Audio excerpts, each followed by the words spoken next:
A few years ago, I began to observe something in my own behavior that made me a bit uncomfortable. And that was that from the moment that I woke up to the morning, to the end of the day, my life was a series of screens. I started the day with the thing that woke me up first thing in the morning, my phone.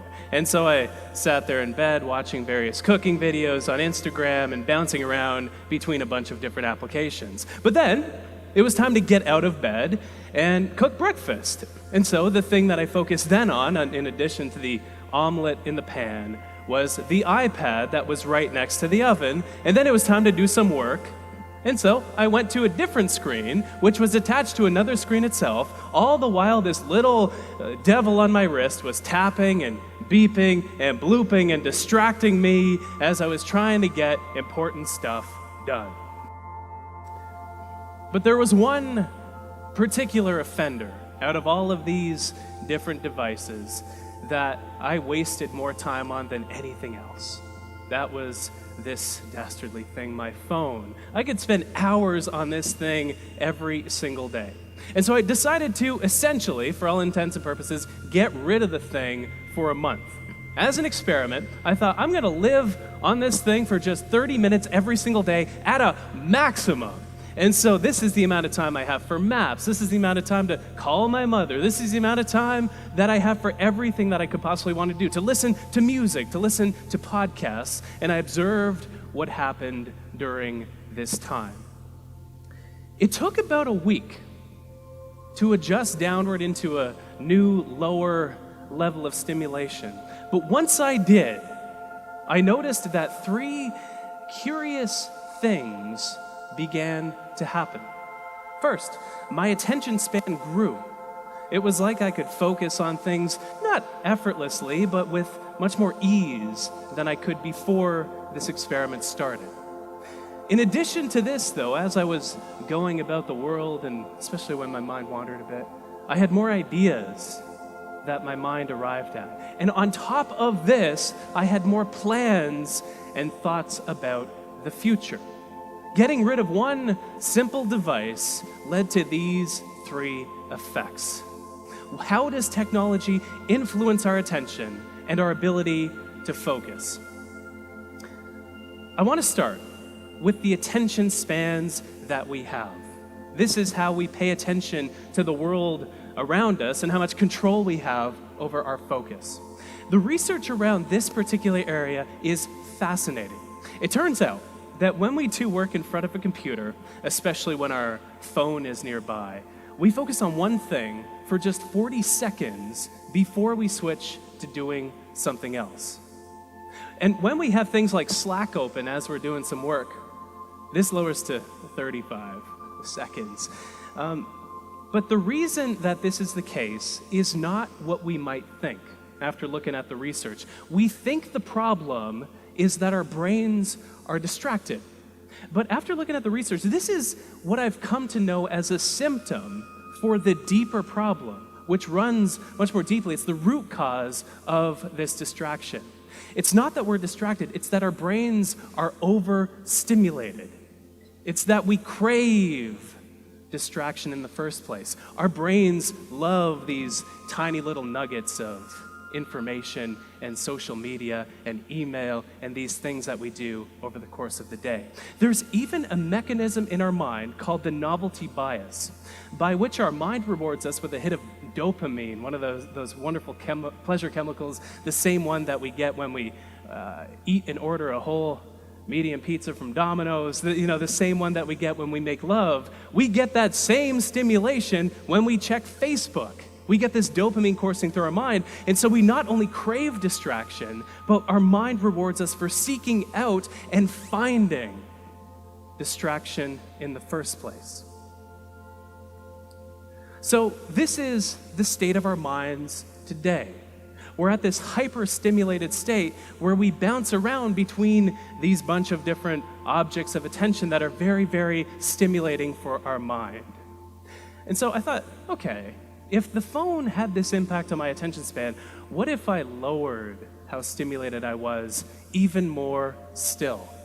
And so, this feeling that we experience when we go from being in a state of high stimulation into a state of low stimulation, it has a name. That name is called boredom. It took about a week for my mind to adjust downward into a newer, lower level of stimulation. And this maps curiously on top of research that shows that it takes our mind about 8 days to fully calm down and rest, like when we're on vacation as an example. Our vacations need to be longer than they are today. But I also noticed that my attention span expanded. I was able to focus even more effortlessly because I wasn't surrounded by fewer distractions, but my mind was so much less stimulated that it did not seek the distraction in the first place. But the fun part were these ideas and plans that struck me that didn't before. And the reason that this is the case is because my mind had a chance to wander more often. There's a great quote that I love that you might be familiar with from J.R.R. Tolkien, where he says that not all those who wander are lost. And the exact same thing is true, it turns out, with regard to our focus, with regard to our attention. If you think back to when your best, most brilliant ideas strike you, you're rarely focused on something.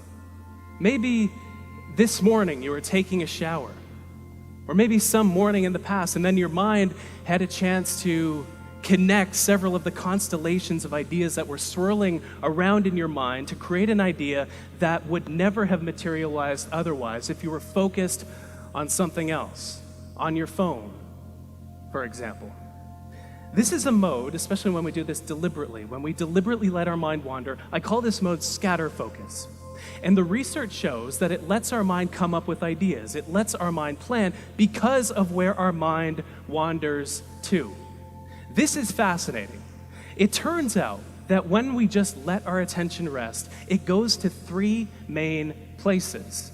We think about the past, we think about the present, and we think about the future.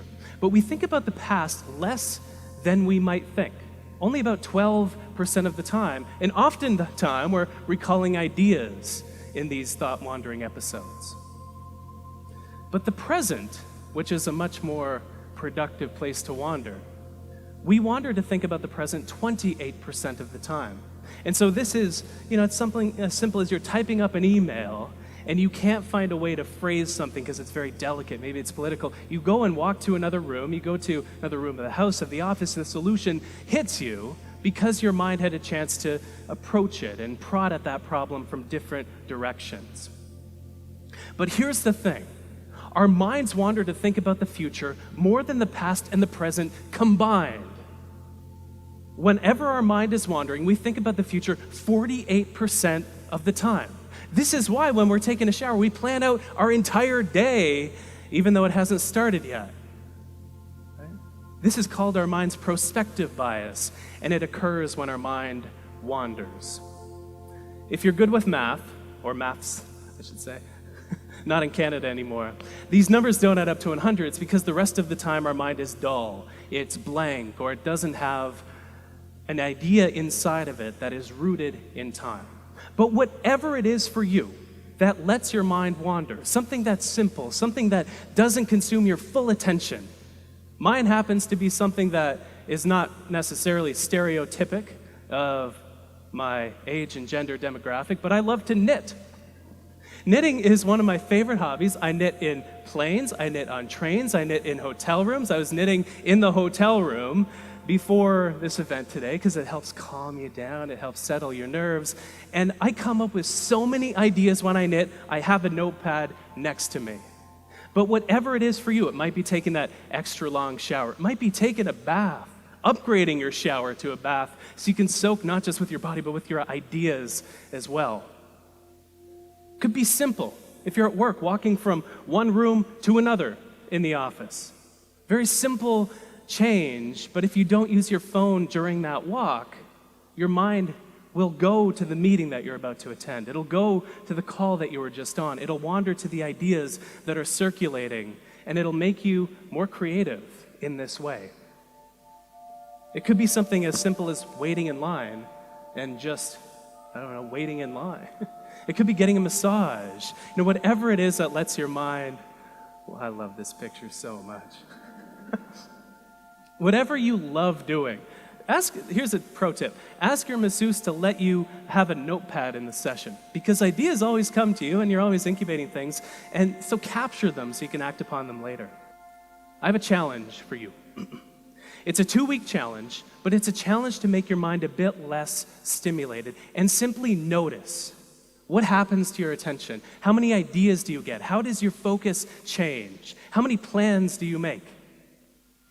So for 2 weeks, make your mind less stimulated. There are so many great features on phones, on devices, that'll let us eliminate a lot of the time we waste on our devices. Use those features, not only to become aware of how you spend your time, but how you can spend less so you have more ideas. Have a disconnection ritual every evening. One of my favorite daily rituals, I disconnect from the internet completely from 8 p.m. to 8 a.m. My fiance and I, we have a weekly disconnection ritual, a technology Sabbath every Sunday, so we can disconnect from the digital world and reconnect with the physical world, the real, actual world. Rediscover boredom. You don't have to do it for an hour. Please don't call Air Canada. It's just a world of hell. But rediscover boredom just for a few minutes. Lay on the couch, and where does your mind go? And scatter your attention. You'll find some remarkably fruitful things in that attentional zone. If there's one thing that I have found to be true after doing this deep dive into this world on how we focus, it's that the state of our attention is what determines the state of our lives. If we're distracted in each moment, those moments of distraction and overstimulation build up and accumulate to create a life that feels more distracted and overwhelming, like we don't have a clear direction. But when we become less stimulated, when we make our mind more calm, we get the benefits of added productivity and focus and ideas and creativity, but we also live a better life because of it.